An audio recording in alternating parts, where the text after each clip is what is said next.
Well, hello, everybody. Welcome to Virtual Thursdays and very often special Friday um, Dire Literary Series. And today, my guest and feature is Edward Belfar. And Edward's book, Not an Innocent Man, is a spectacular read if you've hadn't had a chance to check it out. And we are going to find out a little bit more about Edward. And the best way to do it is to go to edwardbelfar.com. And Edward is the author of the novel A Very Innocent Man, published by Flexible Press in 2023. His previous book, Wanderers, a collection of short stories, was published by Stephen F. Austin State University Press in 2012. One of the stories in the collection was chosen as the winning entry in the Sports Literature Association's fiction competition, while another was nominated for a Pushcart Prize. Go to the website, you'll see the places that his fiction has been published. There's a little list of them. He's a reader of Plentitudes. He reviews fictions and nonfiction submissions. BA in history, MA in creative writing at Stony Brook University. I know it well, and PhD in literature at Temple University. And he lives in Maryland with his wife. That is all you need to know. And now I'm very happy to turn it over to Edward. Yeah. Well, thank you, Tim.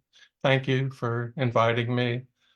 And I'm going to read a short selection from the book, A Very Innocent Man, which, as you mentioned, was published last year by Flexible Press, and it won an Independent Press Award in the Humor Satire category in 2024. And it's about a doctor who has a successful practice, but he wants more. He wants to be a celebrity TV doc. And he thinks that the way to do that is to become an anti-addiction crusader. So does, he, he manages to get himself some TV bookings, and he goes on TV and criticizes some of his fellow doctors for not for overprescribing opioids and therefore contributing to the opioid epidemic. But meanwhile, he is himself selling opioid prescriptions for cash to patients and also working. He's also involved with a bogus pain clinic run by Russian mobsters. And in this little selection I'm going to read, he's got himself in trouble with the Russians because he has one of the things he's done is to recruit his son into the business. He's not a candidate for Father of the Year either, and he had his son uh, goes to deliver the prescriptions and then to bring back the cash. And turns out his son is stealing from at both ends. He's swiping some of the prescriptions before he delivers them, and he's swiping the cash too. And the Russians are not too happy about the prescriptions, disappearing. So in this scene, some of the consequences arise for Dr. Robert Rosen. Yeah. Dr. Rosen returned to his apartment to find a stranger sitting on the Chesterfield. Leaning back against the cushions, legs spread as he leafed through the doctor's copy of The Way of the Bulldog 2, Hang On to What You've Got, the man appeared very much at home. In his early 30s, or so the doctor guessed, trim but muscular, he wore jeans, a white t-shirt, and knee-high engineer boots. He had a shaved head and a silver stud on the right side of his nose. His visible tattoos included a spider on his neck, a skull on his left forearm, the letters OMYT on the back of his right hand, and, extending the entire length of his right forearm, a dagger with a red-tipped blade. The stranger smelled heavily of sweat and tobacco. A brown leather briefcase lay on the sofa beside him. On the coffee table stood a half-empty bottle of the doctor's Merlot and a full goblet. Making quick work of the wine, the man stubbed out his cigarette on the table and dropped the butt into the goblet. He put the book down, stood up, and extended his gnarly right hand. Unfazed by his host's failure to reciprocate, he reached out and squeezed the doctor's hand with a vice-like force and shook it with such vigor that Dr. Rosen feared his shoulder might become dislocated. Dr. Albert, I am Alexei Ivanovich Golovores, CFO of Golovores Solutions. CFO of what? The man looked like anything but a CFO. Golovores Solutions. We do consulting. We use cutting-edge performance metrics to assess and optimize clients' business processes and provide solutions for companies of all sizes throughout tri-state area. We are retained by business partner of yours, Dr. Sergei Zhukov, CEO of Zhukov Pharmaceuticals and medical director of Peninsula Pain Center. Zhukov Pharmaceuticals? Zhukov Pharmaceuticals is parent of Peninsula Pain Center. So what does any of this have to do with me? What are you doing in my apartment? I am coming to that. So Dr. Zhukov, CEO of Zhukov Pharmaceuticals and medical director of Peninsula Pain Center, calls me and he says, Alexei Ivanovich, we have supply issue. We want you to do business process analysis and find solution to this issue. Every Wednesday for last 4 weeks, there are prescription sheets missing from Dr. Roberts' delivery. Before today, just one. Today, 3 sheets are missing. I sent him the full order. There was nothing missing. This is not good, Dr. Robert. Some patients do not get their prescriptions. They are unhappy. Maybe they go somewhere else for treatment of chronic pain. Then clinic loses revenue and investors do not get return they expect. This makes them unhappy. At Zhukov Pharmaceuticals headquarters, people are unhappy. Dr. Zhukov is most unhappy of all. He weeps so because he cannot relieve patients' pain and suffering, and also he weeps for lost revenue. So we at Golovora Solutions conduct business process analysis like he asks. We find solution is you pay $25,000. His eyes full of menace, the man moved a step closer. So what you say, Dr. Robert? The doctor tried to stare the man down. I don't know what you're talking about. I've never shorted him. Maybe he's pocketing the scripts himself. Golovores retorted with a blow to the solar plexus, delivered with such swiftness and economy of motion that Dr. Rosen could not fathom how he came to be writhing on the floor, breathless, feeling as if he had been gutted. Never had he experienced such pain. That is not helpful, Dr. Robert. We at Golovores Solutions pride ourselves on customer service. We like to find win-win solution for everybody. But if party is not agreeable, win-lose will do just as well. He pressed the sole of his boot against the doctor's cheek. In there, the doctor groaned, pointing toward the dining room. On the table, there's an envelope. It has cash. That's better. Now we are getting somewhere. Golovores went to fetch the envelope. Returning and settling himself on the sofa again, he took out the notes and began to count them. There is $11,200 in here. That is not even half. Dr. Zhukov will be very unhappy. The doctor pushed himself up from the floor. He was dizzy, still short of breath. His legs felt gelatinous. That's all I have. The rest I can get tomorrow. The bank's closed now. Bank may be closed, but Dr. Zhukov doesn't like to wait. Still, he is a reasonable man, sometimes, when he has just enough vodka in him, but not too much. I will call Dr. Zhukov. If he says all right, I will take this as deposit and come back tomorrow morning after you get money from bank. If he says not all right, well, but let's not worry about that just yet. He placed a call, but got no response and left no message. Dr. Zhukov does not answer. Maybe is good for you. Maybe is not so good. If he is in good mood, it's best not to upset him. I will come here at 10 o'clock tomorrow. You must give me rest of money then. I have appointments, the doctor began, but he stopped mid-sentence when Golovores stood up again and again advanced toward him. Yes, 10 o'clock. I'll have it all. Oh, and I will take Rolex Yachtmaster as collateral. What? It is nice watch. I wanted one for a long time. Dr. Rosen unclasped and meekly handed over his Yachtmaster. Donning the watch, Golovores stood for a moment, admiring it. His thing of beauty. Anyway, as I was saying, total amount due is $25,000. That is $14,800 for prescriptions, plus late fees, interest, and 10% commission for me, minus $11,200 non-refundable down payment today. That is $13,800 balance due by 10 o'clock tomorrow. I will present you with itemized receipt upon payment. Commission? I must make living too. Plus, I'm doing you big favor that I don't know Dr. Zukov would approve. I am waiving interest charges that would accrue overnight. Though stung by the injustice, Dr. Rosen felt disinclined to argue the eminently reasonable case that Dr. Zukov, as Golovora's alleged client, ought to pay the commission. The likelihood that the visitor would administer another of his win-lose solutions to the gut seemed far greater than that of his granting a fair hearing. And I will stop there. Hello, great stuff. Thank you. Thank you. And I'll open right with Robert's questions as it fits in. So, what's your approach for introducing or using humor into fiction? Into It's kind of what? a tough question. Hmm?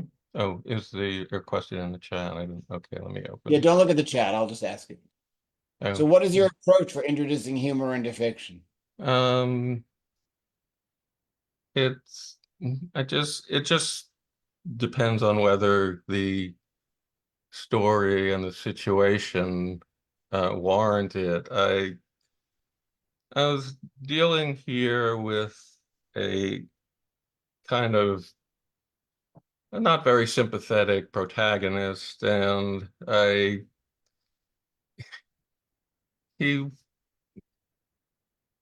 I I thought that it would be a good way to approach. I want to be entertaining. It's a challenge to have a protagonist, carry a novel who's not a very likable or sympathetic character. And one way of dealing with that, I think, is to try to be entertaining, make it a good story, and make it funny. But it also, I think it was just dictated by the subject matter, the characters, the situations that occur to me. Because I've written a lot of stories that are, not at all funny, that are pretty grim. But is there anything, could you maybe narrow the Well, let's I think you handled that pretty well.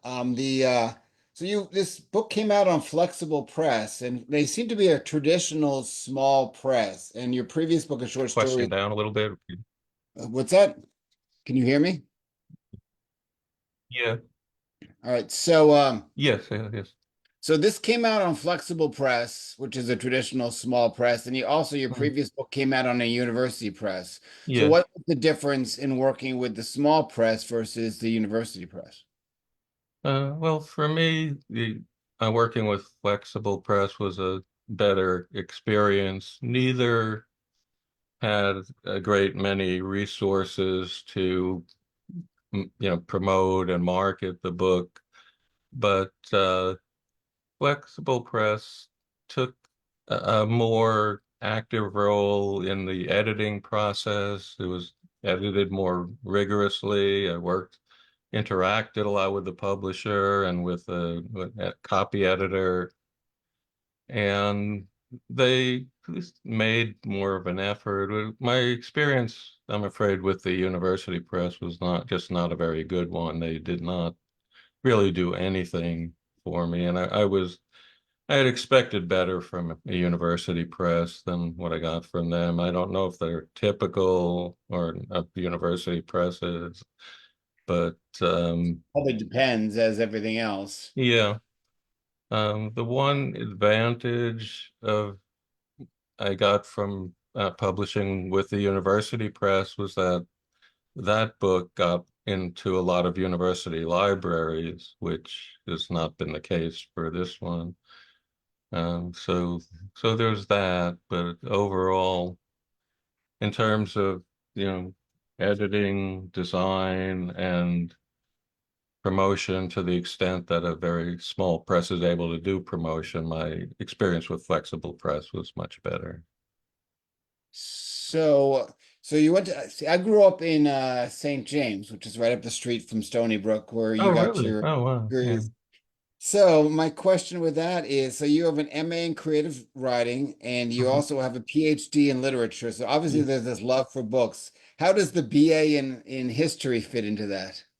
I started out, my original major in college was journalism, and I guess I decided I wasn't really cut out for that. And I'd always liked history, and so I switched to that mainly because I enjoyed it.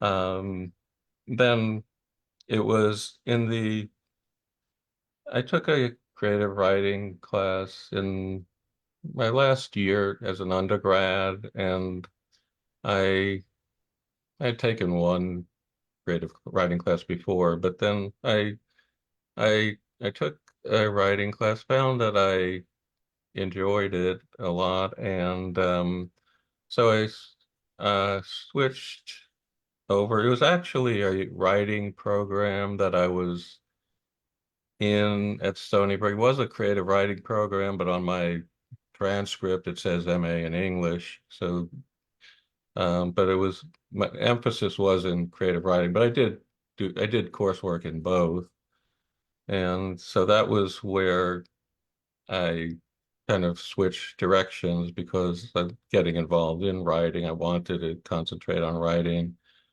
and then I went on to um, study literature because I decided I wanted to teach, and I did do that for some time as a teaching assistant, first of all. I found I enjoyed teaching, and so I did that as a teaching assistant at uh, Temple as a graduate assistant, Stony Brook later as an adjunct, and I had a full-time position as an instructor at a Penn State campus in McKeesport, Pennsylvania, which I think it's now called Penn State Allegheny. It was Penn State McKeesport at the time. But I was on 1 year contracts, and I was bumped out of that when a uh, tenured faculty member from another campus transferred there. And I did more adjunct teaching after that, but then I kind of got out of the academic track, and I found I worked a couple of jobs. I was worked for the American Psychological Association for a while, and then I worked for the federal government, U.S. Department of Agriculture, as a regulatory writer. And so after a while, I was still applying for a while for academic jobs, but I got to the point where that just wasn't happening, and I was also would have it also would have involved a significant pay cut if by some miracle I ever got such a job. So I just decided to stay with what I was doing and do my own writing. All right, I've got a question. So Dr. Sober Up is the character in your book, the television character. Is he based at all on Dr. Drew? Not really. He's another persona actually of Dr. Well, you mean the you mean Dr. Rosen or doc or his coach, mentor, so on. Yeah, Uh, the television doctor that he's trying to emulate. no, he's kind of a composite. I've watched not specifically on Dr. Drew that I've probably watched some videos of his and watched other in writing the book and doing the research. I watched some of these motivational speaker, self-help guru types, which is something I would not otherwise do. But he's not based on any one particular person, but he has features of different ones that I've observed. So also the book, you got a lot of things going on, right? You got the TV angle, the drugs, Mhm. Russia. Did the book ever become like a runaway train when you were writing it? Like, how did you reel it in? Yeah, that's a good question. What happened was it did kind of get away from me for a while, and I got stuck, and I actually put it aside for a while. I'd written, I don't know, maybe like two-thirds of a first draft, and kind of got stuck. And then there was a novella competition by some small press, and I kind of reshaped what I had into a novella, cut out a lot, but didn't just cut off, what I had beyond the page limit, but rather reshaped it to uh, make it a coherent whole. And though I didn't win the competition, that kind of got me working on it again, and it took off from there. And it all kind of fit together in the end. I also did a consultation with somebody, another writer, those through Black Lawrence Press. They offer manuscript consultations. I did one of those and had other people look at it too. So I got some helpful feedback along the way, and that helped me focus things and keep the narrative momentum flowing, which is something that was kind of a learning experience for me because I was mostly a short story writer before this, and previous attempts at novels were very episodic, and this one kind of was too at the outset. But the consultation helped me a lot and given me some pointers about how to keep pacing, how to keep narrative tension going, and it all fit together in the end. I hope. I'd like to think. So there's a pharmacist involved in your novel. What's your relationship with a pharmacist? And did you get any insight being married to one?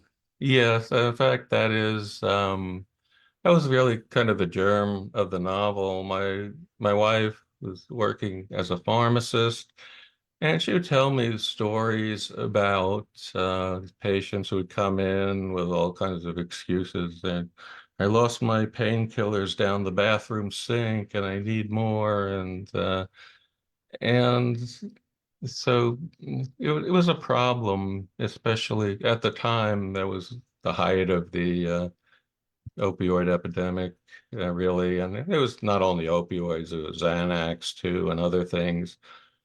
And but it became, the subject interested me. I became interested in the patients, and then as I read up on the subject, I found that there was a lot about addiction. Certainly, the bookshelves are filled with memoirs of addiction and recovery, Oh, but I've read there's many of those.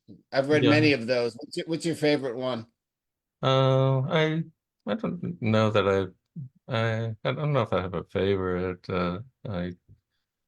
I've read mainly articles on that, but uh, um, anyway, what I was going to say was about what interested me is, well, there's a collection of short stories I've just started recently published by a writer named Nick Reese Gardner, who is a DC area writer called Delinquents.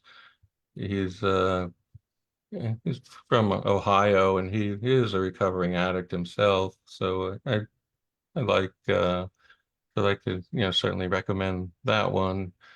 Um, but what I found what was curious to me is there wasn't so much to um, read on the other side of the equation, and that is the doctors and other so-called healthcare professionals who are supposed to be healers who were kind of, violating their oath. And I started, to wonder, well, what kind of person would do that? Would pose as a healer, but actually would sell, obviously do great harm in selling prescriptions or drugs to people who are addicted. Well, it's And funny you're saying that you used humor, but there is a lot of dark in this. You know, you have the guy mhm, that's the healer that is a dealer. So like yeah, that's a yeah, dark concept. hmm it is. And if I had focused on the other the other side of the equation, um, of the patients, the addicts, his victims. And obviously, and there were one or two scenes in the center in the pain center, but we're deal with that a little bit because I felt I kind of had to introduce that, but to show that these are not victimless crimes. But there was more room for humor on, doing this story from his side of the fence. Dealer who's not a very sympathetic type and is ripe for ridicule, deserving of it. All right. My last question is going to be about your short story book, Wandering.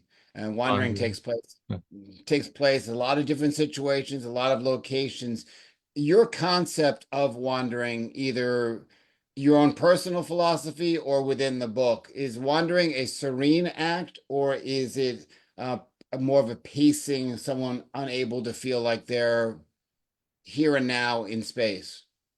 It is more the latter, and that is the stories, except for two of them, which are linked.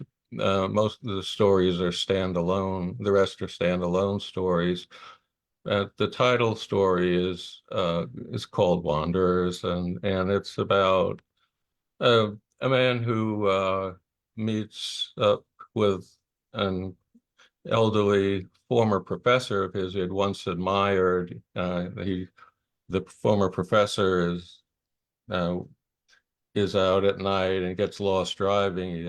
He's suffering from dementia, and so it's the person the main character kind of comes to his aid, drives him back home, but uh, it's he's at a bit of a crossroads in his life too, and so it is. Well, about people who are kind of out of step with their surroundings, with their place, with their time, uh, who don't, in one way or another, don't fit in. There's a story set in a kind of derelict hotel with a guy who's homeless, otherwise. Another about an ex-baseball player who's fallen on hard times, and stories. A few of them are set in Kenya, which is where my wife is from, and so there are a couple of stories about going back, characters going back to Kenya and finding it's not the Kenya they remember, that things have deteriorated a lot. So in one way or another, they're out of place and out of time. All right, Edward Belfar, I would like to thank you for joining us. You can find out everything you want from edwardbelfar.com. Here is the book, and here is the cover. His website will give you an excerpt. Uh, and so check it out. Buy the book at your favorite independent bookstore. Thank you once again for being here. Thank you, Tim. Thank you for inviting me, and thank you all for coming out tonight. Thank you. And if you're watching on as I always say, if you're watching on the stream version of this outside of the Zoom room and you want to appear on the open mic and read something of yours, just use the link. I'll be happy to have you. But other than that, I'll just say goodbye to y'all. Edward, thanks once again. Thank you. Thank you.